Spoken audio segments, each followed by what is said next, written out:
Hello guys. मेरा नाम तो आप जानते ही है। तो आज की इस वीडियो में मैं आपको बताऊंगा कि जो चीज़ें जो स्टैमरिंग को ओवरकम करती है उसका मेन जो की रहता है वो क्या है, और वो मैं आपको बताऊंगा कि आपको स्टेप बाय स्टेप जो है वो आपको कैसे रिजॉल्व करना है, और आप कैसे आप खुद को इम्प्रूवमेंट कर पाओगे, आपकी स्पीकिंग जो स्किल्स है आप उसको कैसे इम्प्रूव कर पाओगे। देखो, मेरा मोटिव एक ही है इस वीडियो को बनाने के लिए। जितने भी मैं वीडियोस बना रहा हूँ स्टैमरिंग के रिलेटेड, ये क्यों बना रहा हूँ, क्योंकि जो मुझे इशू जो फेस हुए बचपन में वो आपको नहीं हो, या फिर आप अभी जूझ रहे हो उस प्रॉब्लम से, आपको उसको ओवरकम करना है, वो बेस्ट तरीके में आपको बताऊंगा। आपने बहुत सारे वीडियोस को देखे रहेंगे यूट्यूब के चैनल पे, पर आप वो भी प्रैक्टिस करते होंगे, बट उससे भी कुछ फ़ायदा गिरता नहीं, क्योंकि वही चीज़ जो मैंने की है उससे भी मुझे बहुत टाइम लग गया था, बट उसमें ज़्यादा इम्प्लीमेंट नहीं हो पाया, ना ना मेरा अच्छे से ठीक हो पाया। देखो, सबका एक ना एक पॉइंट ऑफ व्यू रहता है, एक सबका एक वीकनेस रहता है और एक स्ट्रांग पॉइंट रहता है। वो आपको सिर्फ आपके ऊपर काम करना है। सिर्फ आप यूट्यूब में जाके वीडियो देखेंगे, उसके बाद आप मोटिवेट होंगे, फिर बाहर जाके आप प्रैक्टिस करने जाओगे, फिर वहाँ पे स्टक हो जाओगे वर्ड्स में, फिर उसके बाद घर पे आके आप सडनली एकदम डी मोटिवेशन फील करना स्टार्ट कर दोगे कि मेरे साथ में क्या हो रहा है, क्यों हो रहा है बार बार। तो ये पैटर्न रहता है, वो आपको तोड़ना पड़ेगा। जब तक आप आपका पैटर्न जो है वो आप तोड़ते नहीं हो, तब तक आपका जो इश्यू है वो रिजॉल्व नहीं हो पाएगा। आप कितना भी ट्राई कर लो, कितना भी यूट्यूब के चैनल से वीडियो देख के मोटिवेट हो लो, बट अब जब तक आप अपने खुद पे काम करना स्टार्ट नहीं करते सीरियसली, तब तक आप इश्यू को रिजॉल्व नहीं कर पाओगे। ओके, तो देखो, मैं आपको 3 तरीके बताऊंगा जो आपको सच्ची में काम में आएंगे। ठीक है, सबसे पहले जो, तो वो 3 चीजें ये है कि आपको जब आप बात करने जाओगे तो आपको कैसे बात करनी है, आपको कैसा माइंडसेट रखना है, और आपको कैसे फील करना है। देखो, सबसे पहले मैं आपको एक चीज बताऊंगा कि आप किधर भी जाओगे, कहाँ पर भी जाओगे, आपके लाइफ में जो भी प्रॉब्लम्स है, जो भी एग्जैक्टली हो रही है, फिर भी आपको स्टैमरिंग नहीं होगा, मैं आपकी इसकी गारंटी देता हूँ। ओके, आपको माइंडसेट अपना चेंज करना पड़ेगा। आपका जो पैटर्न है, जो आपको जो सोचते हो आप, आपकी थिंकिंग को चेंज करना पड़ेगा, उसके बाद आपका माइंडसेट चेंज होगा ऑटोमेटिकली। देखो, सबसे पहले आप नॉर्मल लोगों को जितना भी आप सोचे रहेंगे या फिर देखे रहेंगे यूट्यूब के चैनल पे, स्पीकर पे, जितने भी आपके फ्रेंड्स रहेंगे या फिर आपके टीचर्स, कोई भी रहेंगे, जो जितना कॉन्फिडेंटली जब वो बात करते हैं, वो कॉन्फिडेंटली जब वो बात करते हैं, तो उनमें एक चीज़ ऐसी आती है, जब बंदा कॉन्फिडेंस रहता है तो उसका जो स्पीकिंग का जो रेट रहता है, स्पीच ऑफ जो रेट रहता है वो स्लो रहता है। उसकी वजह से क्या होता है, उनकी एक एक जो बात रहती है वो धीरे धीरे बोलते रहते हैं। आपने भी वो चीज़ ऑब्जर्व की रहेगी कि वो लोग कॉन्फिडेंट रहते हैं वो क्या बात कर रहे हैं उसके रिगार्डिंग। ऐसा नहीं है कि वो हर में मतलब कुछ प्रॉब्लम रहेगा उनके माइंड में, या फिर एंग्जाइटी रहेगा, या फिर उनके घर में प्रॉब्लम्स रहेंगे, उसकी वजह से सिचुएशन वगैरह ऐसे रहेंगे, ऐसा कुछ भी नहीं रहता। क्योंकि हाँ, और एक प्रॉब्लम ऐसा रहता है कि स्टैमरिंग के जो पर्सन रहते हैं ना, वो क्या करते हैं कि कहीं ना कहीं उनको उनके फैमिली में भी इश्यूज रहते हैं, या कुछ भी उनको एग्जाइटी रहता है, उनके थॉट में प्रोसेस चालू रहता है, और ऊपर से उनको स्टैमरिंग का इशू रहता है, तो पहले से बहुत डर जाते हैं। अरे, मेरे को स्टैमिना का भी इशू है, प्लस मेरे को फाइनेंशियली भी प्रॉब्लम्स है, तो मुझे जॉब पर भी जाना है, अगर मैं जॉब पे जाऊंगा तो मैं स्टॉक हो जाऊंगा बोलते समय, तो मैं कैसा करूंगा। तो वो वही चीज़ बैठ अपने मन में बैठ के घर कर जाती है, और अपने को वो ओवरकम ना करने के लिए और ज़्यादा डर लग जाती है, और उसमें फंस जाते हैं। उससे क्या होता है, स्टैमरिंग का जो इशू रहता है वो रिजॉल्व नहीं हो पाता है अपना, और अपना जो भी फ्लुएंसी जो डिसफ्लुएंसी है अपने स्पीकिंग में, वो और ज़्यादा बढ़ता चला जाता है। देखो, आप बचपन से स्टैमरिंग करते हो, सही है, मतलब आप बचपन से स्टैमरिंग करते आ रहे हो। अगर आप अभी बोलोगे कि मुझे अभी फ्लुएंसी बनना है, तो ऐसा नहीं होता है। ये कड़वा सच है, बड़ी सही है। उसको टाइम देना पड़ेगा आपको। आपको खुद पे, आप जब आप काम करने लग जाओगे तो आपको एक एक पॉइंट समझेगा कि आपको कहाँ कहाँ पे दिक्कत आ रही है, कहाँ कहाँ पे आपका माइंड जो है सब खुलने लगेगा। आपकी जो सोच है वो ढूंढने लगेगी कि आपको ऐसा करना है, ऐसे बात करना है, ऐसे करना है। ठीक है, आपको बचपन से आपको जो स्टैमरिंग का जो इशू है, ओके, उससे क्या होता है, अपने मन में डर बैठ जाता है कि अगर मैं बोलने जाऊंगा तो मैं अटक जाऊंगा, बोलने जाऊंगा अटक जाऊंगा। उससे क्या होता है, अपना जो कॉन्फिडेंस लेवल रहता है वो कॉन्फिडेंस लेवल एकदम लो हो जाता है उस टाइम पे। कहीं ना कहीं कॉन्फिडेंस जो रहता है वो लो हो जाता है। मैंने ऐसे भी लोग देखे हुए हैं कि पापा वो खुद को मतलब ऐसा फेक बनाते हैं, मेरे इसमें तो बहुत कॉन्फिडेंस है, मेरे इसमें तो कुछ प्रॉब्लम है ही नहीं, बड़े तो कुछ नहीं रहता है।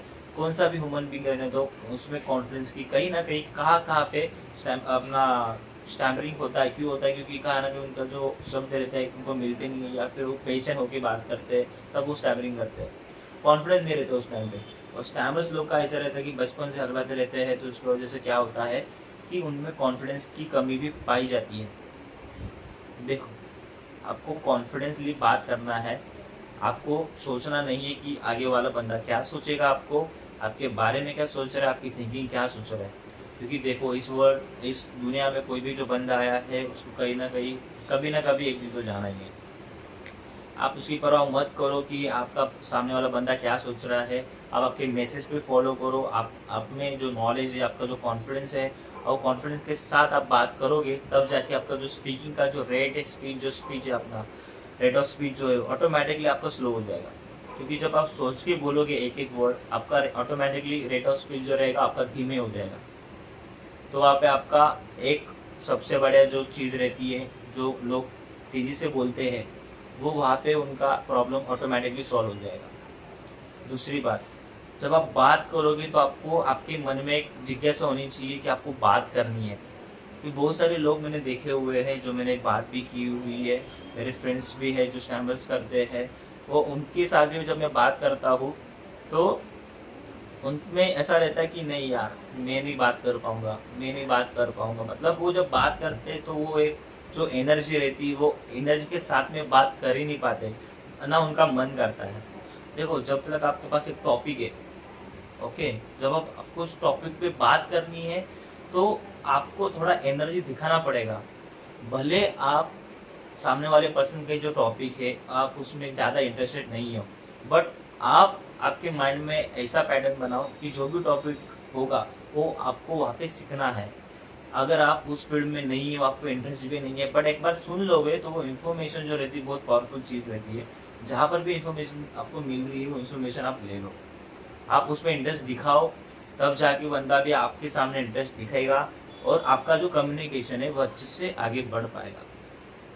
तीसरी बात ये है कि देखो, पहले आपने कॉन्फिडेंस देखा, भूलना मत कभी भी। अगर आपने ये चीज़ें भूल ली तो यही चीज़ रहती है जो नॉर्मल भी लोग यूज़ करते हैं, और आपने बहुत सारी लोगों को देखा भी रहेगा जो वो बात करते हैं, उनके रीजंस यही रहते हैं कि वो हर टॉपिक में इंटरेस्टेड रहते हैं। अगर वो इंटरेस्ट में भी नहीं रहते बट अपनी बात को सुनते हैं, तो अच्छे लिसनर भी रहते हैं साथ में।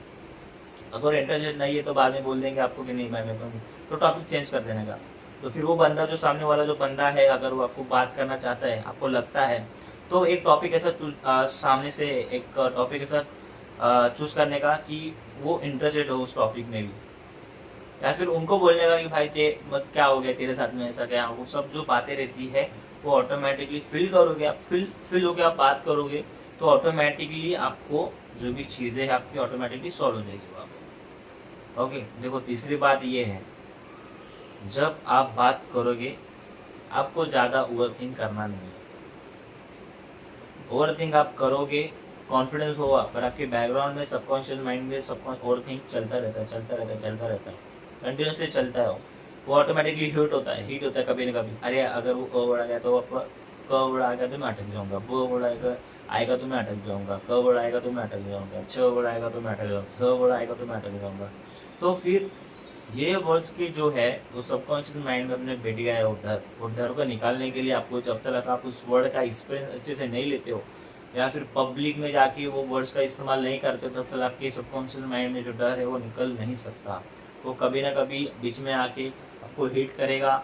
अगर आप बात कर रहे हो अच्छे से भी फ्लुएंसी में, वो आपको सबकॉन्शियस माइंड हिट करेगा, अरे ये वर्ड आ रहा है, आप अटक जाओगे, क्योंकि माइंड आपका बचाना चाहता है आपको, आपकी जो फीलिंग है वो फीलिंग। ये चीज़ आपको फॉलो करनी है, बाकी को कुछ आपको करना नहीं है। जो मैं आपको चीज़ें बताई वो आपको फॉलो करनी है, बाकी को आपको ओवरथिंक करना नहीं है, कॉन्फिडेंट होके बात करना है और एक जिज्ञासा लानी है खुद में। जब आप बात करने जाओगे तो आप थोड़ा सा आपके मूड को फ्रेश करके जाओ, या फिर आप थोड़ा सा कॉन्फिडेंट होकर जाओ। उसके बाद इंटरेस्ट हो उस टॉपिक पे बात करने के लिए। सबसे ज़्यादा नॉलेज जब आप रहोगे उसके बाद आप बात करोगे, आप कॉन्फिडेंट होकर बात करोगे, उसके बाद वाइट होके बात करोगे, थोड़ा जिस अक्षरों में सिर्फ अटक रहे उसी अक्षरों को सिर्फ आपको वाइट करके बात करने का है। सारी वर्ड्स को आपको बोलने की ज़रूरत नहीं है ऐसी, तो वो ऑटोमेटिकली चेहरा आपका वीडियो दिखेगा। जिस अक्षरों में, देखो मैं क्या बता रहा हूँ, जिस अक्षरों में खाली आपको जो प्रॉब्लम्स है वही अक्षरों को आप लिखना है, वो आपको प्रैक्टिस करना है उसके ऊपर, मिरर के सामने, कहाँ पर भी, और आपको वो इम्प्लीमेंट भी करना है बाहर जाके आपके फ्रेंड के साथ में, आपके फैमिली के साथ में। ऐसे आपका ओवरकम हो जाएगा। अगर आपको फिर भी कुछ डाउट रहते हैं या फिर कुछ भी आपको प्रॉब्लम्स है जो आपको बात करना चाहता है मेरे से, आप मेरा डिस्क्रिप्शन में मेरा नंबर है, आप मुझे डायरेक्टली कॉल कर सकते हो या फिर कमेंट में भी आप मुझे डायरेक्टली बता सकते हो कि क्या दिक्कत है क्या नहीं। कि शैम्परिंग को इशू ओवरकम करने की जर्नी में मैं आपको पूरा साथ दूंगा, क्योंकि जो मैंने इशू जो फेस किए हैं मेरे लाइफ में, वो फेस जो प्रॉब्लम्स है वो आपकी लाइफ में ना हो। अगर हो रही है उसको मैं ओवरकम करने की ज़रूरत है आपको भी, वही मैं एक सिर्फ आपको बताऊंगा कि कैसे करना, कि जैसे कि आपका टाइम भी बचे और आपका आराम से जो भी जर्नी है, जो भी आप काम करना चाहते हैं, जहाँ पर भी आप जॉब करना चाहते हैं, आप आराम से वहाँ पे बात कर पाए और आपकी बात रख पाए। Thank you so much.